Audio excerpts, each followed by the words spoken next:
So hey guys, welcome back to the brand new series of TVC rocket flight computer design, code and working. So in this video we are going to code the software of the TVC rocket, and many videos are going to come after this showing you all how to do the circuit diagrams, the TVC modeling, and most probably the working of the PID loop. So this is going to be the first video of this series, and if you all really like this series, do let me know in the comment section and like the video so I get a feedback. So without any further ado, let's get started. So the first thing which we have to do is click the link in the description and lead to this page of Google Drive. Then click on this TVC code section and download this folder. It will be zipped automatically and stored on your download section or wherever your downloads are stored from Chrome or any other browser. So after it is downloaded, you have to go to the folder where it is downloaded. As you all can see, there is a zip folder over here. Right click and just extract it. We'll extract it in a folder. Click it. So over here you all can see how the code is oriented in 8 tabs.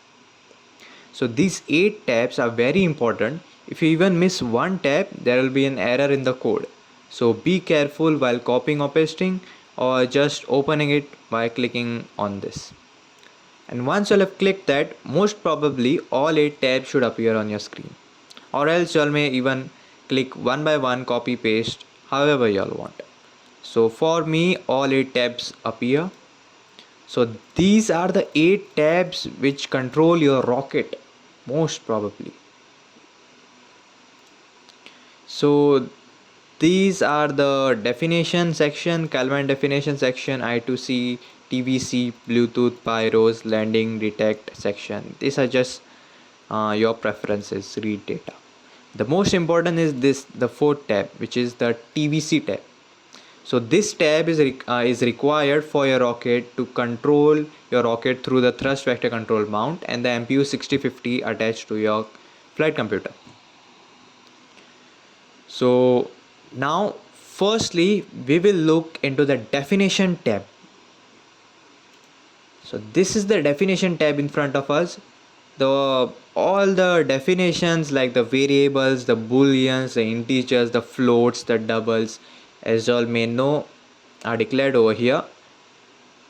So according to these, like your over here initialization pins, this is very important because many of you all have asked me like which pin have you all declared on your computer so that I can solder it on my computer. You all can solder it anywhere you all want and connect it anywhere on your digital pins, but while uploading the code you all have to just change the values over here on this initialization pins and global variable section.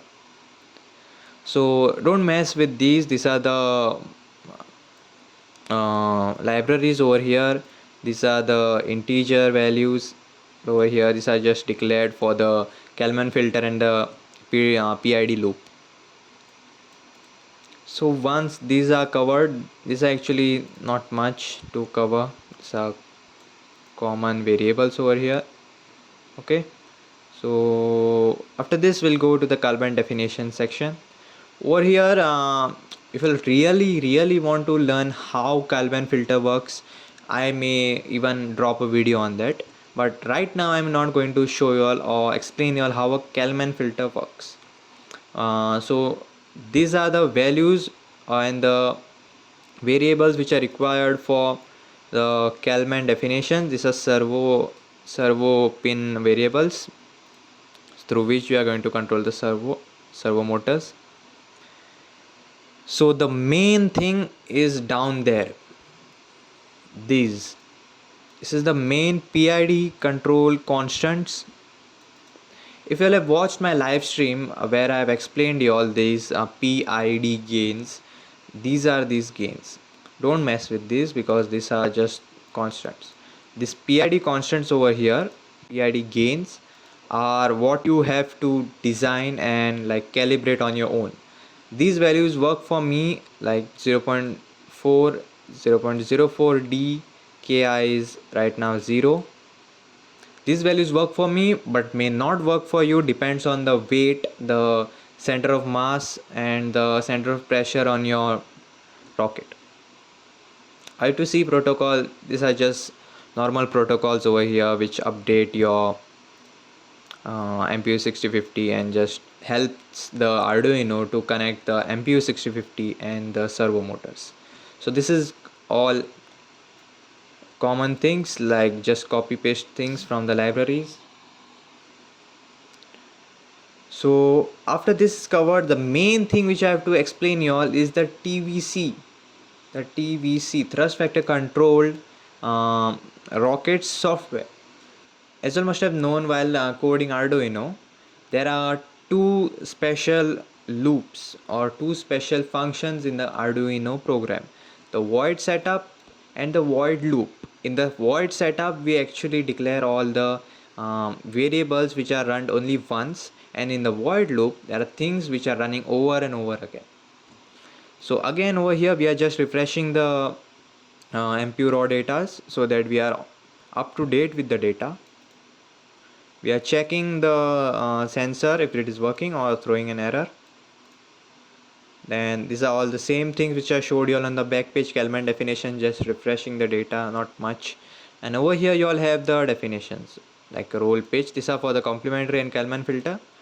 These are your servo motor pins like attach 9. This is very important.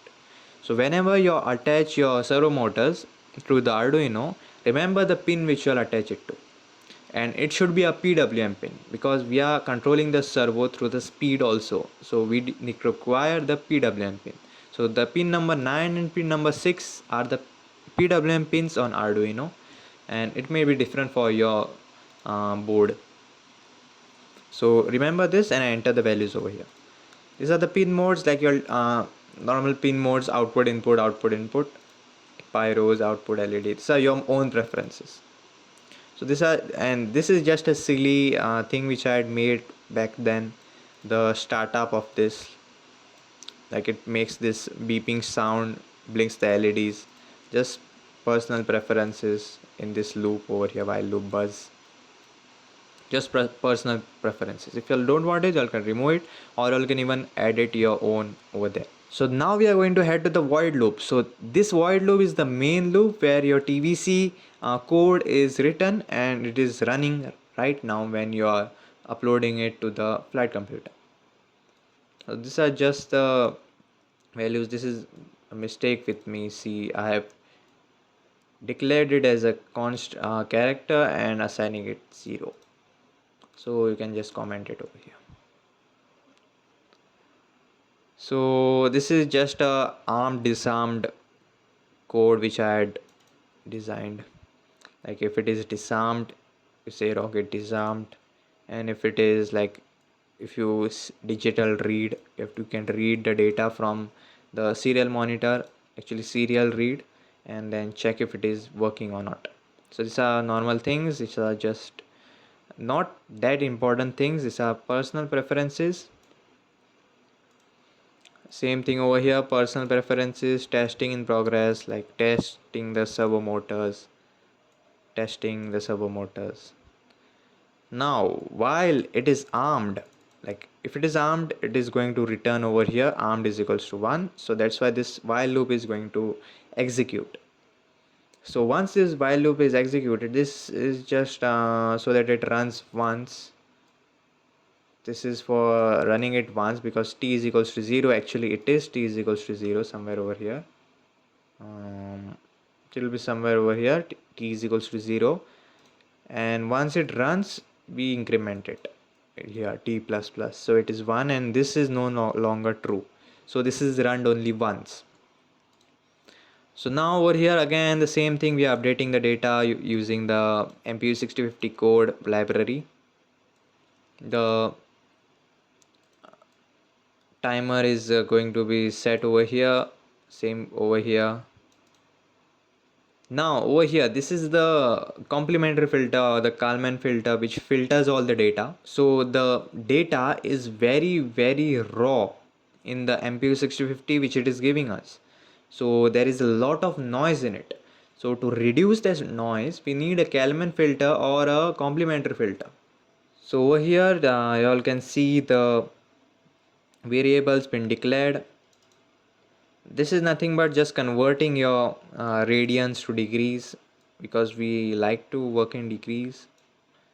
Radians to degrees, the roll pitch, this is the equation, and for this you need your math.h library, which should be included in your code. So these are the same things. This is the Kalman filter, which is very complex, and if I go to explain you all right now, it will be a very long video, maybe even 30 minutes video. So if you'll need a separate video on Kalman filters, the calculation part, if you are really interested in it, then it is actually very fun. So these are the simple things like idle mode, because it is not armed. So this is the thing which is very important. So how do you detect? See this simple code that detects if your rocket has launched or not. So this is the threshold value. We take the we take the filtered acceleration z-axis value. Actually, I have programmed it in such a manner that this side is z-axis, the vertical side. Actually, it has to be y-axis, but that is the z-axis. So if that z-axis value is more than this threshold value, you'll have to tweak in the your MPU 6050 sensitivities and check the these values over here, and which works best for you, you all can add that one. So when that thing is above this threshold value, you all can look it on the graph. That time you just say that the LED is low, like shut down all things, just focus on the TVC and say TVC is true. And once TVC is true, this code, which is the TVC control code, executes, because this while loop is true now. Okay, and if it is not true, just go to connections leads you to Bluetooth over here, and this is nothing but your app connections, like you can control, calibrate your TVC mount through your app when it is disarmed. Okay, so this tab is just personal preferences. So this tab is important, the pyro control. I'll come back to it. Landing detect is also personal preferences. This is just some code I wrote it for y'all. Read data is just personal preferences, like if you want to read data anytime in between when you are just disarmed. So while coming to the important TVC part, again same, every time we enter a function we need to update the MPU 6050, and every time we are updating it we get a fresher and newer value which helps us to act according to it. So again we are doing the same things. This is just the same I2C MPU 6050 code pasted again over here. Same Kelvin filter, refreshing again and again. See, cal angle y, again and again refreshing. So this is the main thing. This is the calculations PID. This is the PID code over here. So what this does is it just calculates, like if you go to the over here PIDX, okay, PIDX, okay, PIDXP, which is the proportionality term. So you all must have remember when I told you all about the proportionality term. In proportionality term, you all just multiply the errors, like not errors, the distance between the correct position and the error position.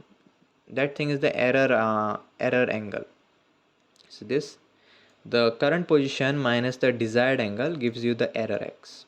Okay, so proportionality, so this thing is proportional to error x, and while you remove the proportionality sign there is a constant, proportionality constant, which is the kp over here. And derivative term, it's just a derivative, just this you have to multiply it to it. See, derivative of the difference over here. See the error angle and previous error angle. This is just the difference between it, dx. So you can say dx by dt over here, which is the derivative, and proportionality constant, because this is proportional to this. And same with the y. This thing is with the y, this thing is with the x. Okay, because there are only two axes which we can control. We cannot control the z axis. Z axis is controlled by the motors, which is the height. That cannot be controlled. Only the pitch and the yaw can be controlled. The roll cannot be controlled, because roll requires a separate thing. Okay, so again PWM signals over here, PID X and Y. Then we just simply write the PWM signals which say like to which angle to go, or to which angle we should be in a certain amount of time, and how fast it is. That's why it requires a PWM signal. Okay, so about the flight. Okay, so this is the abort system. While we are running this, it is keep on checking if the Kelvin angles are if the y angles are, you can even add x angles over here. I have forgotten to add it. Y angles are more than 35 degrees. 35 degrees is the threshold angle, because once it is above 35 this side or this side, it will abort the flight, and it will go to the flight abort section, which is the pyro section. Flight abort, serial print flight abort. You can even log it to the SD card. Right now I don't have a SD card, so I cannot log it onto it. This is just to test if it is really working, so you can test it on your own. Tone buzzer, delay, no tone, it just beeps and unbeeps. It is digital, right? Pyro low. Okay, why it is low I don't remember.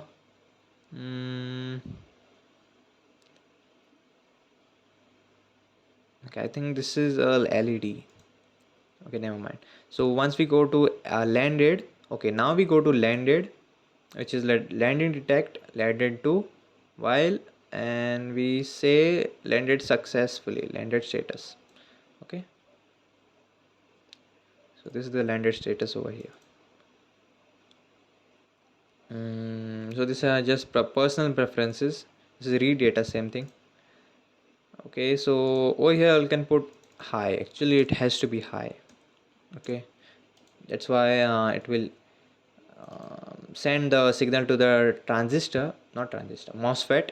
It will send a signal to the MOSFET, and MOSFET will trigger the pyro, because Arduino cannot handle that much of a short circuit in it. So the MOSFET is required to externally carry on the short circuit with the nichrome wire and heat the propellant which is there, so that the pyros are ejected properly and the parachutes are ejected. So again the same thing, firing pyro. This is just the command from Veer control app. Okay, so this is testing, the ground testing section. So with this we are done with the code. So if you all want more videos on like Kalman filter, the circuit diagram, the TVC modeling, the PID loop, which is actually uploaded, but if you all want more detailed video, I can upload it for y'all. So this is the first video of the thrust vector control series, do it yourself, and there are many more videos to come. So with this I'm going to end this session. This is Arsavan signing out. Yo, microphone check, make it a microphone check. Give it a microphone, I make it a microphone dead. Don't step to me, newbie, I could truly be moody. I could have played the fucking Grinch in the movies. I've been a part-time shadow cat, part-time. That is not a guy that I would ever want to try to battle rap. Snap, crackle, pop, mind fried to a crisp, making it